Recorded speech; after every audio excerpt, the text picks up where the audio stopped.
नरेंद्र दामोदर दास मोदी, ये एक ऐसा नाम है जिसके बारे में पाकिस्तान में शदीद नफरत पाई जाती है, प्राइमरली ड्यू टू प्रोपेगेंडा।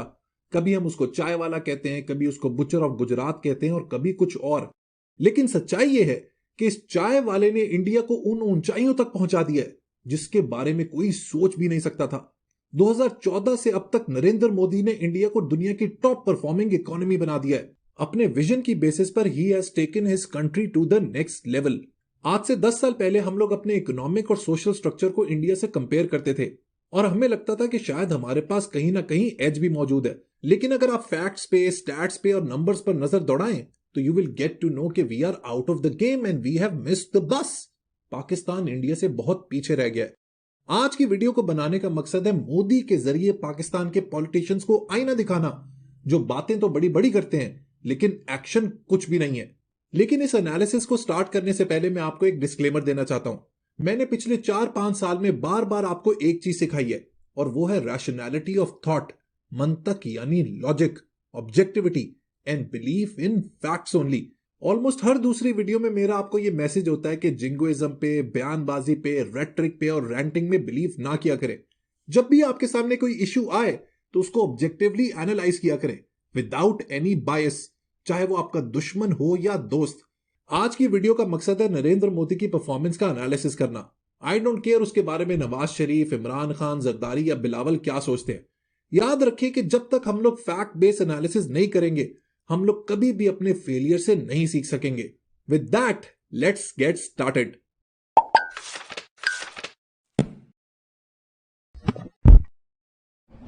आप ये बात सुन के हैरान हो जाएंगे कि 1990 के एंड तक पाकिस्तान की इकोनॉमी इंडिया से काफी बेहतर थी। लेकिन 1991 में इंडिया के थिंक टैंक ने कंसेंसस के साथ एक बहुत बड़ा डिसीजन लिया और वो था इंडिया की इकोनॉमी को लिबरलाइज करने का, दुनिया के लिए खोलने का। इस डिसीजन ने इंडिया के लिए गेम चेंज करके रख दिया। उन्होंने मेजर पॉलिसी चेंजेस किए, अपनी मईशत को दुनिया के लिए ओपन किया, फॉरेन इन्वेस्टमेंट को अट्रैक्ट किया और अपनी ह्यूमन रिसोर्स के ऊपर इन्वेस्ट किया और उसका नतीजा आज आपके सामने है।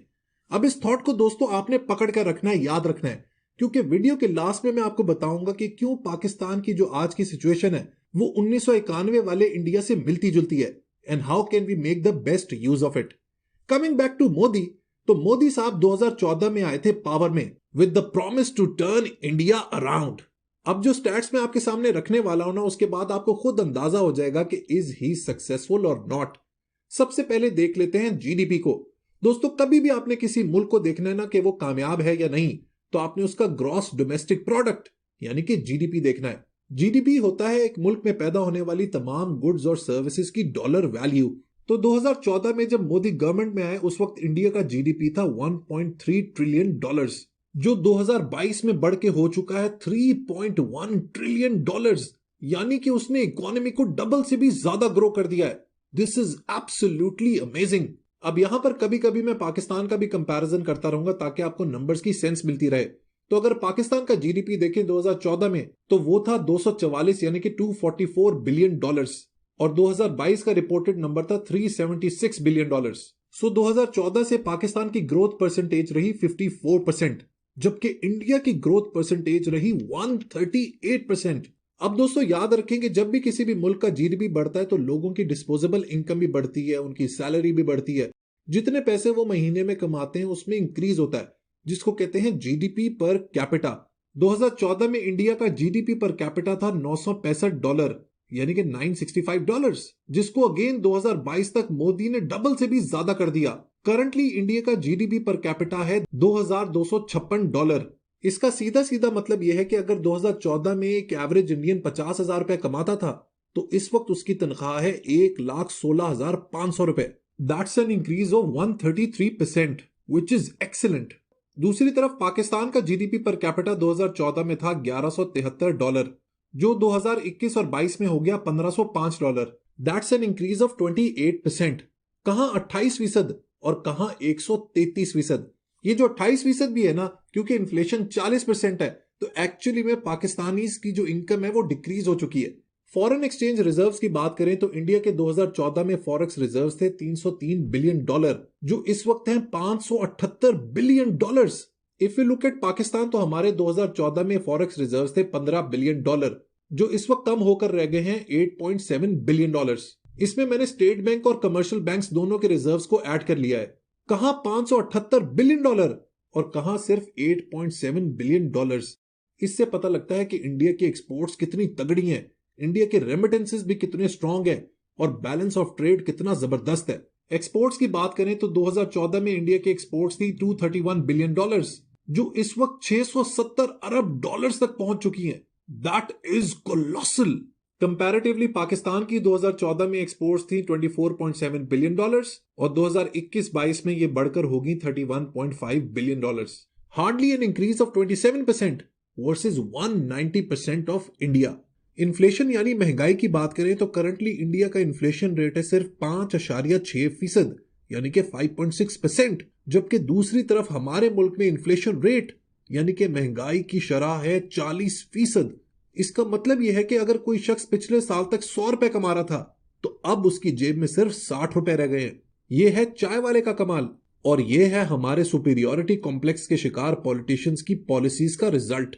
आप सब लोगों को याद होगा कि हमारे एक प्राइम मिनिस्टर ने वादा किया था, प्रॉमिस किया था कि वो 50 लाख घर बनाएंगे।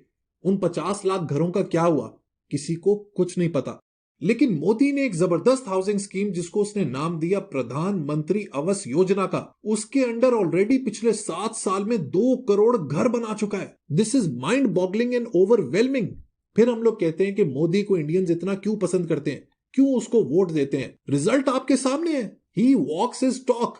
चलें जी आगे बढ़ते हैं। मेरे ख्याल में मोदी की जो सबसे बड़ी कंट्रीब्यूशन है वो इंडिया की यूथ के लिए है। उसने इंडिया के यूथ का पर्सपेक्टिव, उनका पॉइंट ऑफ व्यू बदल के रख दिया है। जॉब सीकर्स की बजाय उन्हें जॉब क्रिएटर्स बना दिया है। पावर में आते ही मेक इन इंडिया का क्या कमाल कॉन्सेप्ट उन्होंने इंट्रोड्यूस किया था, उसका नतीजा आप इंडिया की एक्सपोर्ट्स की शक्ल में देख ही चुके हैं। लेकिन उससे ज्यादा बड़ी बात यह है कि इंडिया की IT exports amount to $156 billion. This is almost 40% of the entire GDP of Pakistan. जबकि अगर पाकिस्तान की आईटी एक्सपोर्ट्स की बात करें तो they stand at only $2.5 billion. आज की दुनिया में जिसमें IT is everything, future belongs to artificial intelligence, augmented reality, chat GPTs of the world, वहां पर हम कहां हैं और इंडिया कहां है। इंडिया के सुपरस्टार्स अब शाहरुख खान, आमिर खान और सलमान खान नहीं है। उनके सुपरस्टार्स हैं अब अनुपम मित्तल, अंकुर वारिकू, बानी, Kunal Shah and the list is endless. ये सब एंटरप्रेन्योर्स हैं जो इंडिया की इकोनॉमी को सपोर्ट कर रहे हैं। पाकिस्तान की बात करें तो हमारे नेशनल हीरोज हैं मेरा दिल ये पुकारे आजा और पार्टी हो रही है। इससे पता लगता है कि हमारी नेशनल प्रेफरेंसेस क्या हैं। हम लोग सारी उम्र पढ़ते रहे कि Pakistan is an agrarian country, Pakistan एक एग्रीकल्चरल कंट्री है, इसीलिए हमारे पास अनाज की कभी कमी नहीं होगी। लेकिन हालत यह है कि आज हमें वीट यानी आटा भी इंपोर्ट करना पड़ता है। जबकि दूसरी तरफ अगर आप इंडिया को देखें तो उन्होंने एग्रीकल्चर के ऊपर इन्वेस्टमेंट को 3 से 4 गुना कर दिया है। एक जमाने में इंडिया के बारे में मशहूर था कि वहां पर लड़कियों को मार दिया जाता है, वहां पर लड़कियों को पसंद नहीं किया जाता। लेकिन मोदी के दौर में पहली दफा इंडिया की तारीख में जो सेक्स रेशो है फीमेल वर्सेस मेल, वो फीमेल्स के फेवर में चला गया है। हर 1000 मर्दों पर इस वक्त 1020 औरतें हैं। मोदी ने अपने दौर में एक जबरदस्त इनिशिएटिव शुरू किया जिसको उसने कहा बेटी बचाओ बेटी पढ़ाओ। इस इनिशिएटिव के अंडर औरतों की पढ़ाई पर स्पेशल एम्फेसिस दिया गया। औरतों की खुराक, उनकी न्यूट्रिशन का खास ख्याल रखा गया, उनके लिए अलग टॉयलेट्स का इंतजाम किया गया, उनकी सैनिटरी हेल्थ को सब्सिडाइज किया गया। नरेंद्र मोदी ने सबसे ज्यादा फेवर जो किया इंडियंस को वो किया उनकी एजुकेशन में, because it is the key to ultimate success in the modern world. 40 साल के बाद नेशनल एजुकेशन पॉलिसी फाइनलाइज की, 7 नए आईआईटीज यानी कि इंडियन इंस्टीट्यूट ऑफ टेक्नोलॉजी और 7 नए आईआईएम्स यानी कि Indian Institute of Management establish किए। ये दोनों इंस्टीट्यूशंस दोस्तों ग्लोबली रिकॉग्नाइज्ड हैं। They are one of the best universities in the world. Startups के जरिए 23 लाख नई जॉब्स क्रिएट की, 1 करोड़ 30 लाख लोगों को वोकेशनल ट्रेनिंग दी, 320 नई यूनिवर्सिटीज को एस्टैब्लिश किया। स्पोर्ट्स की बात करें तो इंडिया की तारीख के सबसे बड़े ओलंपिक्स थे टोक्यो 2020, जिसमें इंडिया ने 7 मेडल्स विन किए। इकोनॉमी दोस्तों चलती है इंटरेस्ट रेट से।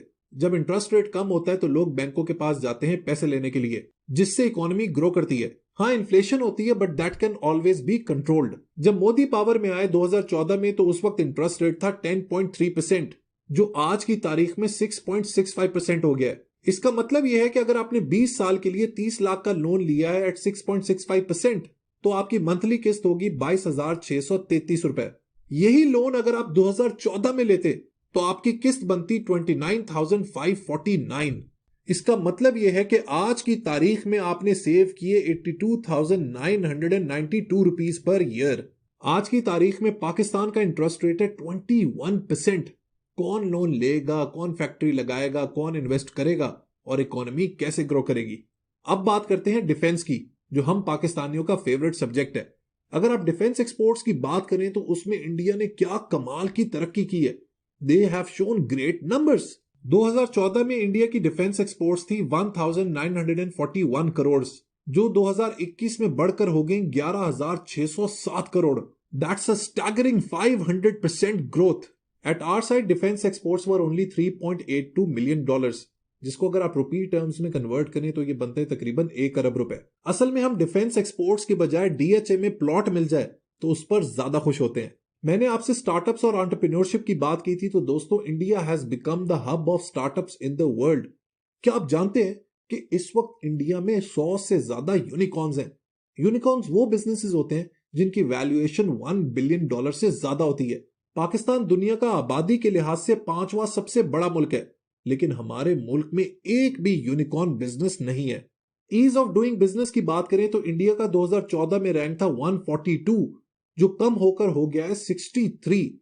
दैट शोज कि वहां पर लोग इन्वेस्ट करना चाह रहे हैं, वहां पर फॉरेन इन्वेस्टमेंट अट्रैक्ट हो रही है। बाहर की बड़ी बड़ी कंपनियां इंडिया में काम करना चाहती हैं और उस काम को आसान बनाने के लिए इंडियन गवर्नमेंट ने बहुत मेहनत की है। अगर इंडिया में आपने कोई नया बिजनेस स्टार्ट करना है 2014 में, तो आपको 14 अप्रूवल्स की जरूरत पड़ती थी, जो अब कम होके सिर्फ 3 रह गई हैं। इस तरह के अगर स्टैट्स में आपको प्रेजेंट करता रहूं तो video can go on and on for hours.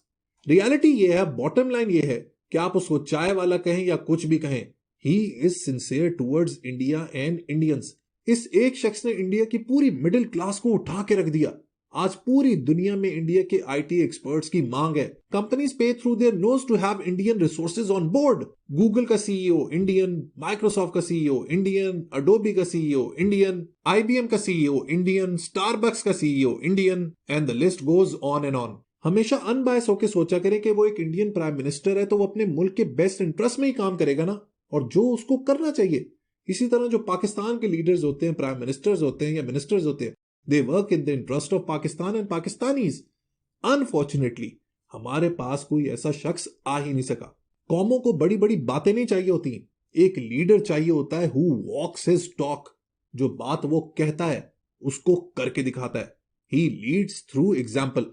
अब दोस्तों, वीडियो के स्टार्ट में मैंने आपको बताया था कि 1991 में इंडियन इकोनॉमी की जो हालत थी वो पाकिस्तान से कैसे मिलती जुलती है।